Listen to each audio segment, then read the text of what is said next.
आज के इस एक्सप्लेनर में हम सीधे एक ऐसे मुद्दे पर बात करने वाले हैं जो रोजमर्रा की जिंदगी और हमारी जेब से जुड़ा है। हमारा मुख्य फोकस आज इस बात की गहराई से जांच करना है कि क्या मौजूदा सरकारी नीतियों ने सच में मैन्युफैक्चरिंग ग्रोथ और कंज्यूमर सेविंग्स यानी लोगों की बचत को कम कर दिया है। हम हालिया डेटा का बिल्कुल निष्पक्ष विश्लेषण करेंगे और देखेंगे कि क्या मिडिल क्लास अब बचत करने के बजाय सिर्फ सर्वाइवल मोड में आ गया है। तो चलिए बिना वक्त गवाए सीधे तथ्यों पर आते हैं। इस विश्लेषण में बेहद चौंकाने वाला दावा सामने आया है। कहा गया है कि मिडिल क्लास बचत नहीं बल्कि धीरे धीरे सर्वाइवल मोड में जा चुका है। जरा इस बात पर गौर करने की जरूरत है। रिपोर्ट बताती है कि 2014 की तुलना में आज पैसे की प्रैक्टिकल वैल्यू लगभग आधी रह गई है। मतलब महंगाई ने उस सेविंग वाले मार्जिन को मानो पूरी तरह से निगल लिया है, जो कभी मध्यम वर्ग की सबसे बड़ी ताकत हुआ करता था। सोने के आयात का विरोधाभास और सलाह बनाम कदम। अब देखिए, यहीं से असल दिलचस्प बातें शुरू होती हैं। एक तरफ तो आधिकारिक सलाह लगातार यही दी जाती रही कि भाई सोने में निवेश करने से बचे, लेकिन दूसरी तरफ हकीकत क्या है? साल 2024 में इसी व्यवस्था ने सोने पर इंपोर्ट टैक्स को 15% से घटाकर सीधे 6% कर दिया। अब ये तो बिल्कुल एक नीतिगत विरोधाभास लगता है ना, कि सोने की खपत कम करने की बात भी हो रही है और साथ ही टैक्स कम करके उसे मंगाना आसान भी बनाया जा रहा है।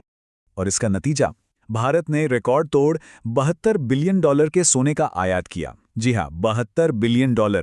ये डेटा साफ बताता है कि जब लोगों को पारंपरिक बैंकिंग या फिक्स डिपॉजिट में अनिश्चितता महसूस होती है, तो सुरक्षित निवेश की तलाश में पैसा स्वाभाविक रूप से सोने की तरफ ही भागता है।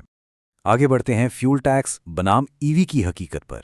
आखिर हमारी बचत गई कहां? जब दुनिया भर में कच्चा तेल सस्ता हुआ था, तो कायदे से उसका सीधा फायदा आम लोगों की बचत में दिखना चाहिए था, है ना? लेकिन डेटा दिखाता है कि 2014 में जो एक्साइज ड्यूटी मात्र 9 रुपये थी, वो 2021 तक बढ़कर 33 रुपये हो गई। मतलब वैश्विक बाजार में जो पैसा बचा वो सीधे सरकारी खजाने में चला गया और लोगों की संभावित बचत वो वहीं आके खत्म हो गई। अब इस भारी टैक्स वसूली के पीछे अक्सर यह तर्क दिया गया कि इससे देश में एक बड़ी इलेक्ट्रिक व्हीकल यानी ईवी क्रांति लाई जाएगी। लेकिन हकीकत में क्या हुआ? जब बात असल बुनियादी ढांचा तैयार करने की आती है, तो हम देखते हैं कि चीन और यूरोप मीलों आगे निकल चुके हैं। हमारे यहाँ ईवी क्रांति ज्यादातर भाषणों तक ही सीमित नजर आती है। जमीनी स्तर पर चार्जिंग नेटवर्क अभी भी काफी हद तक नदारद है, और जो थोड़ी बहुत राहत मिलती भी है ना, वो अक्सर अस्थायी होती है। स्रोत की एक बड़ी आलोचना यह है कि चुनाव खत्म होते ही फ्यूल की कीमतों में बढ़ोतरी का चक्र फिर से शुरू हो जाता है। ये कोई स्थायी समाधान बिल्कुल नहीं है, बल्कि एक ऐसा लूप है जो मिडिल क्लास को लगातार एक आर्थिक दबाव और उसी सर्वाइवल मोड में धकेले रखता है। चलिए अब कृषि क्षेत्र में क्रियान्वयन की कमी और पीएम प्रणाम योजना को देखते हैं। पीएम प्रणाम योजना, जब इसे लॉन्च किया गया था तो इसका विजन सच में बहुत बड़ा था। रासायनिक उर्वरकों का उपयोग कम करना, इसके लिए बड़े बड़े दावे किए गए और इस योजना ने खूब सुर्खियां भी बटोरी। लेकिन यहां सबसे चौंकाने वाला पॉइंट यह है कि घोषणा के पूरे 3 साल बीत जाने के बाद भी स्रोत के अनुसार इसके लिए आवंटित पैसा राज्यों तक पहुंचा ही नहीं।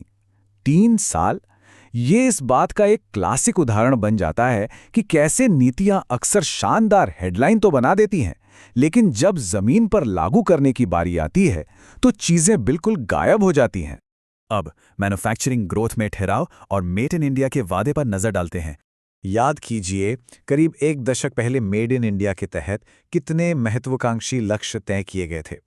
योजना थी कि मैन्युफैक्चरिंग सेक्टर की जीडीपी में हिस्सेदारी 14% से बढ़ाकर सीधे 25% की जाएगी और 10 करोड़ नई नौकरियां पैदा की जाएंगी।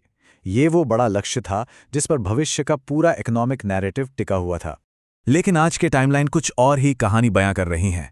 2014 की उन घोषणाओं के 12 साल बाद डेटा स्पष्ट रूप से बताता है कि ग्रोथ में एक भारी ठहराव आ गया है।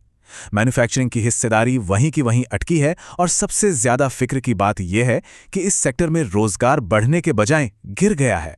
यह साफ दिखाता है कि नीतियां मैन्युफैक्चरिंग ग्रोथ को बढ़ाने में सचमुच काफी संघर्ष कर रही हैं। और यहीं पर इस विश्लेषण का एक बहुत ही दिलचस्प एंगल सामने आता है। हमारा लक्ष्य तो एक प्रोडक्शन इकोनॉमी बनने का था, यानी उत्पादन का एक बहुत बड़ा पावर हाउस। लेकिन वास्तविकता में हम तेजी से एक कंज्यूम्शन इकोनॉमी यानी सिर्फ उपभोग करने वाली अर्थव्यवस्था में बदलते जा रहे हैं। अंतिम और सबसे अहम बात, ईएमआई भरना नैरेटिव नहीं, यही हमारा मुख्य निष्कर्ष भी है। जनता नैरेटिव नहीं, ईएमआई भरती है। सच कहूं तो ये इस पूरे विश्लेषण का सबसे पावरफुल निष्कर्ष है। जब देश में युवाओं की आबादी इतनी तेजी से बढ़ रही हो तो सिर्फ भाषण और नैरेटिव रोजगार का विकल्प बिल्कुल नहीं बन सकते। आखिर में एक आम इंसान को अपनी ईएमआई चुकानी होती है, अपना घर चलाना होता है, और ये सब केवल एक हकीकत में बढ़ती हुई अर्थव्यवस्था में ही संभव है, सिर्फ कागजी बयानों में नहीं। तो अंत में ये पूरा एक्सप्लेनर इस एक बेहद महत्वपूर्ण सवाल पर आकर रुकता है। जो भी डेटा हमने अभी देखा, चाहे वो मैन्युफैक्चरिंग में ठहराव हो या फ्यूल टैक्स की वजह से खत्म होती हमारी बचत, क्या ये मैक्रो इकोनॉमिक नीतियां वास्तव में लॉन्ग टर्म ग्रोथ का रास्ता तैयार कर रही हैं, या फिर इन्होंने अनजाने में ही सही एक बहुत बड़े वर्ग को स्थायी रूप से सर्वाइवल मोड में धकेल दिया है? डेटा हमारे सामने है, इस पर गहराई से विचार करना बहुत जरूरी है।